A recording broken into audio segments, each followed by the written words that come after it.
My brother stole $20,000 from me and lost it in a casino, but I taught him a lesson, and the result will surprise you. I always knew my brother, Caleb, had a slippery sense of ethics. He was the kind of guy who could look you dead in the eye, swear on everything he held dear, and still stab you in the back before you finished shaking his hand. But I never thought he'd do it to me. I should have seen it coming. The signs were all there. The half-truths, the disappearing acts, the sudden bursts of generosity that were always just a little too convenient. But I was his brother. I wanted to believe that blood meant something. That belief cost me $20,000. It started with a business opportunity. Caleb came to me one night, all wide-eyed excitement and big dreams, telling me he had an inside track on an investment that was guaranteed to triple in a few months. Just trust me, he said, like he always did when he was about to do something reckless. At first, I hesitated. Caleb had ideas, lots of them, but none ever seemed to stick. From selling rare sneakers to flipping used cars, he always had some hustle going. But this time, he had papers, charts, and even a friend of a friend who vouched for it. It's foolproof, he promised. We pool our money, get in early, and in 6 months, we're looking at 6 figures easy. I told him I'd think about it, but that wasn't good enough for Caleb. He wore me down, like water against a rock, until finally, against my better judgment, I wired him 20 grand. And then, he disappeared. At first, he had excuses, delays, market fluctuations, the usual nonsense. Then came the dodged calls, the unanswered texts. I knew I'd been scammed. But this wasn't just some random con artist from the internet. This was my own brother. I tried to be patient. I gave him chances to come clean, to make it right.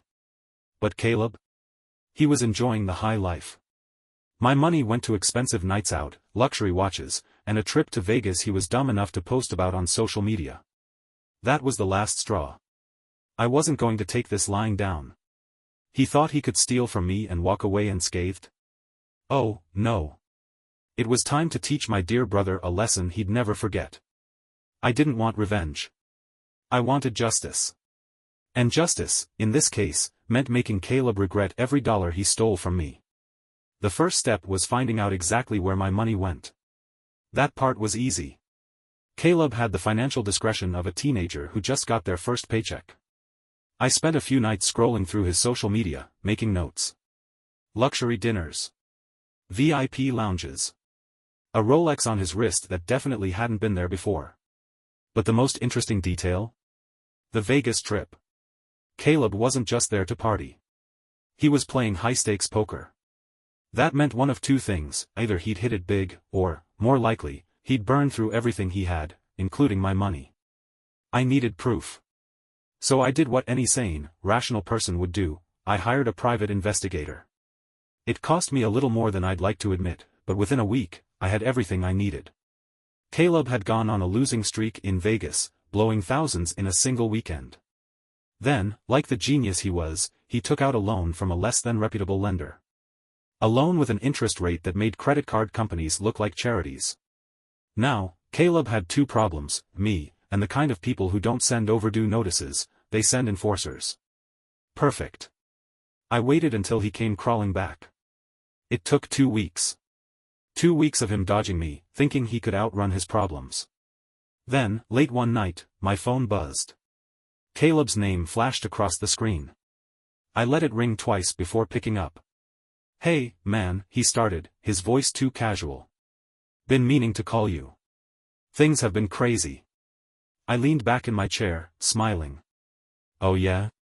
What kind of crazy?" There was a pause. Then, the truth slipped out. "Look, I just need a little time, okay? Some things fell through, but I got a plan." A plan. Caleb always had a plan. "You lost it all, didn't you?" I said, cutting through the nonsense. Another pause. "Not all of it. Just, most. But I can get it back. I just need another investment." I actually laughed. "You think I'm giving you more money?" No, he said quickly. "I mean, just like, a loan. Something short-term. I'm in a bit of a situation." I bet he was. "Yeah, I heard about your situation," I said, letting my words hang in the air. Silence. How How'd you hear about that? He asked, suddenly nervous. Come on, Caleb. You think I wouldn't check up on you? I know about the Vegas losses. I know about the guys you owe. I know everything. For the first time, my brother sounded genuinely scared. Look, man, I didn't mean for things to go like this. I just need some help. You needed help before you stole from me, I said. Now? You need a miracle. He started to stammer out some excuse, but I hung up. Let him sweat. This was just the beginning. Caleb didn't call again that night. He knew better than to push his luck when he was already buried up to his neck. But I wasn't finished. Not by a long shot. See, Caleb's biggest weakness wasn't just his greed. It was his ego. He thought he was untouchable, that he could outtalk or outmaneuver anyone. And that's exactly what I was going to use against him. The first step? Making sure he couldn't run. I made a few calls, pulled a few strings. See, Caleb might have been reckless with money, but he wasn't dumb enough to keep it all in one place. He had multiple bank accounts, each one meant to hide what little he had left. Too bad for him, I had friends in the right places. Within 48 hours, all his accounts were frozen. Every last dollar was locked away, inaccessible. And then, just for fun, I had his car repossessed. Petty? Maybe. But satisfying?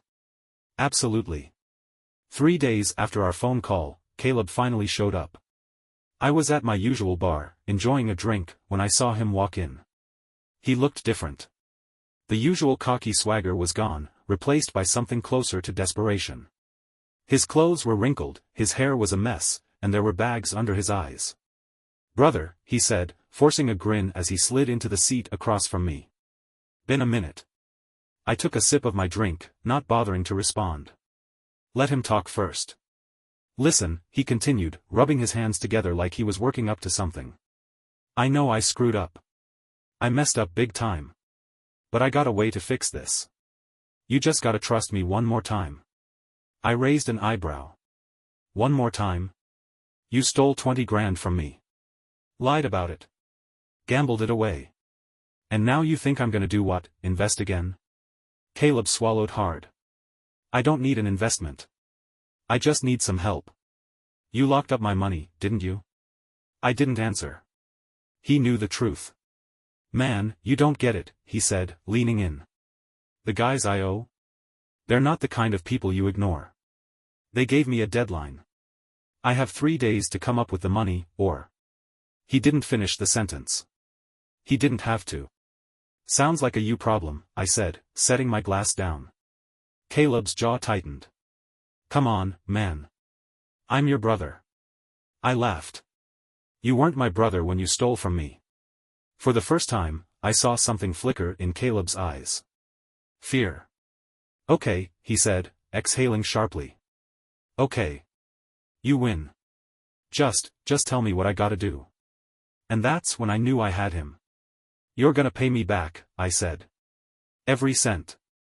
And you're gonna do it exactly the way I say. Caleb hesitated. He wanted to argue, to find a way out. But he had no options left. Fine, he muttered. What do you want me to do? I smiled. For starters? You're going to Vegas. Caleb frowned. I just got back from Vegas. I nodded. Yeah. But this time, you're not going to play. You're going to work. His brows furrowed. Work? What kind of work? The kind that pays back what you owe. I leaned in, lowering my voice. You know that high-end casino where you lost most of my money? They have a high-stakes club. You're gonna work there, waiting tables, running drinks, doing whatever they tell you. Caleb scoffed. You want me to be a waiter? I shrugged. You lost the right to complain about jobs when you stole from me. Besides, you owe some pretty dangerous people. They'd be happy to put you to work too, but in a very different way. His face paled. He knew I wasn't bluffing. Look, I continued, you work, you save, and you pay me back. Simple. You don't? Well, let's just say the guys you owe won't be as patient as I am. He swallowed hard, staring down at his hands. How long? He asked quietly. As long as it takes, I said. Caleb was still Caleb. He tried to talk his way out of it, negotiate, find a shortcut. But I wasn't budging. And so, for the first time in his life, my brother had to actually work for something. I made sure of it. He left for Vegas the next morning. I had a few contacts in the industry, and by the time he arrived, a job was already waiting for him. It wasn't glamorous, mostly cleaning up after the kind of people he used to pretend to be. But it was honest work. For the first few weeks, he complained non-stop. I got texts at all hours, griping about the long shifts, the rude customers, the exhaustion. "Welcome to the real world," I'd text back. Slowly, though, something started to change. The messages became less frequent. The complaints turned into updates. Made $500 in tips tonight. Manager said I'm doing a good job. Paid off another chunk. It took 6 months. 6 months of hard work, sleepless nights, and humility. But eventually, the debt was gone. One night, I got a call from Caleb. "Hey," he said. His voice sounded different. "Hey," I replied. "How's Vegas?" "Not bad," he admitted. "Tiring. But I kinda like it here." I smiled. Yeah, he said. "I was thinking, maybe I'll stay a little longer." I got a promotion. Decent money. I almost laughed. The irony was too good. Caleb, the guy who once swore he'd never work a day in his life, was actually enjoying it. "Good for you," I said. There was a pause. Then, for the first time in a long time, Caleb said something real. "Thanks," he muttered. "For not letting me off easy." I nodded to myself. Anytime, little brother. He never stole from me again. 6 months had passed since I sent Caleb to Vegas, and I almost forgot what life was like when I had to watch my back around him. The transformation was slow, but undeniable. The cocky, reckless gambler who stole from me had been replaced by someone I barely recognized, a man who understood the value of hard work, a man who knew what it felt like to actually earn something instead of scheming his way into easy money. And, to my utter shock, he was actually thriving. He had started as a waiter, but with his natural charm, he quickly moved up the ranks. Within 3 months, he was working VIP tables, handling high rollers, and making more in tips than most people make in a week. By month 5, he had paid me back in full, every last cent of the $20,000 he stole, plus interest. He didn't complain about it. Didn't ask for favors. He just sent the money in clean installments. At first, I thought it was a trick. I kept waiting for the moment when he'd slip back into his old ways, when he'd call with some sob story, asking for a loan, or try to weasel his way back into my pockets. But that moment never came. Instead, I got something far more unexpected. One night, my phone rang. "Caleb." "Yo," I answered, expecting another update on his latest hustle. Instead, his voice was calm. Measured. Almost grateful. "Hey," he said. "So, I got something for you." That caught my attention. "What do you mean?" "I sent something to your place. Check your front door." I frowned, standing up from my couch and making my way over. I hadn't ordered anything. No deliveries were expected. But when I opened my door, there was a small package sitting on my doorstep, wrapped neatly. I picked it up, took it inside, and opened it. Inside was a sleek, black velvet box. I lifted the lid, and there it was. A brand new Rolex. My brows shot up. "Caleb, what the hell is this?" He chuckled on the other end. "Consider it a bonus. A thank you gift." "A thank you gift?" I scoffed. "For what? Sending you to Vegas and making you work off your debt?" "Exactly." I blinked, thrown off. This wasn't the Caleb I used to know. "You were right," he admitted. "I was a selfish, arrogant idiot. I spent my whole life thinking I was owed something just because I could talk my way into it. But working these last 6 months? Actually grinding? It changed me." I sat down, staring at the watch. "And you know the funniest part," he continued. "I actually like it here. I like the work. I like the hustle. I got a promotion last week, managing VIP services at one of the biggest casinos in town." I let out a low whistle. "Damn, little brother. Look at you. He laughed. Yeah, look at me. There was a beat of silence. Then, in a quieter voice, he added, I get it now. What you were trying to teach me. If you hadn't done what you did, I'd probably be dead in some alley, owing money to guys who don't take IOUs. I smirked. You're welcome. Yeah, he grumbled. Anyway, keep the watch. It's legit. And don't worry, I paid for it with my own money. For the first time in years, I actually believed him. Thanks, Caleb, I said sincerely. Don't mention it, he replied. But, if you ever do want to invest in something again. I groaned. Goodbye, Caleb. He laughed. Alright. See you at Christmas, big bro. I hung up, still staring at the watch, shaking my head. Who would have thought? The brother who stole from me, the brother who gambled away my trust, had finally learned his lesson.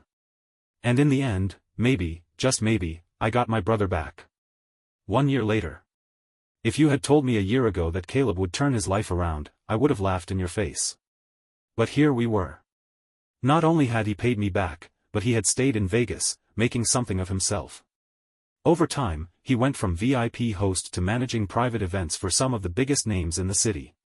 He even sent me pictures of himself shaking hands with celebrities, his usual cocky grin replaced with something I hadn't seen in years, real confidence.